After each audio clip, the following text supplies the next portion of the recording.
I know a bunch of people who think Hand of God is the best song on the CD, and ironically, it's the one song that almost didn't make it.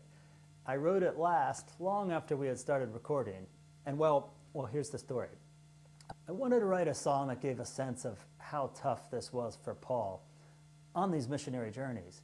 But I didn't want to write the traditional, I can do anything, no doubts or anything.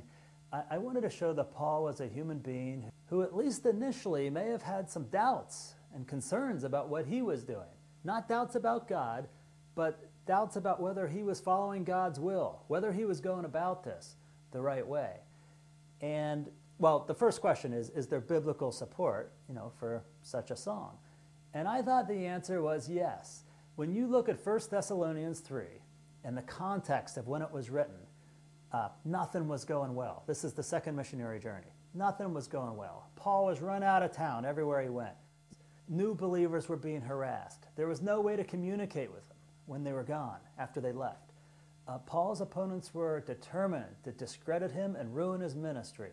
And when you combine all of this with Paul's words in 1 Thessalonians, it's reasonable to assume that he had some doubts and concerns.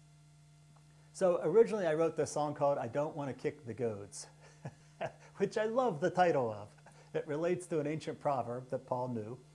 And the basic theme of the song was, Paul, I want to do God's will, but I don't know if I'm doing this right because nothing seems to be working. And the song was sort of dark and unresolved. There was no happy resolution of the anguish that Paul was feeling. After we started recording, I wrote a different song for a different project, and it was called Hand of God. And I played it for a friend of mine, and she had heard a bunch of my songs, and she said, "This is by far your best song. You have to do this one." And I said, "Really?" And then I played it for some other people, and they seemed to really like it too. Everyone just seemed to really like this song.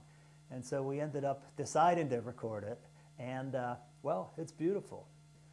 My favorite line in the song is probably, "It's not what I had planned," only because, you hear those words all the time today, from somebody who finds out that they have cancer, or their spouse unexpectedly leaves them, or they're let go at work suddenly.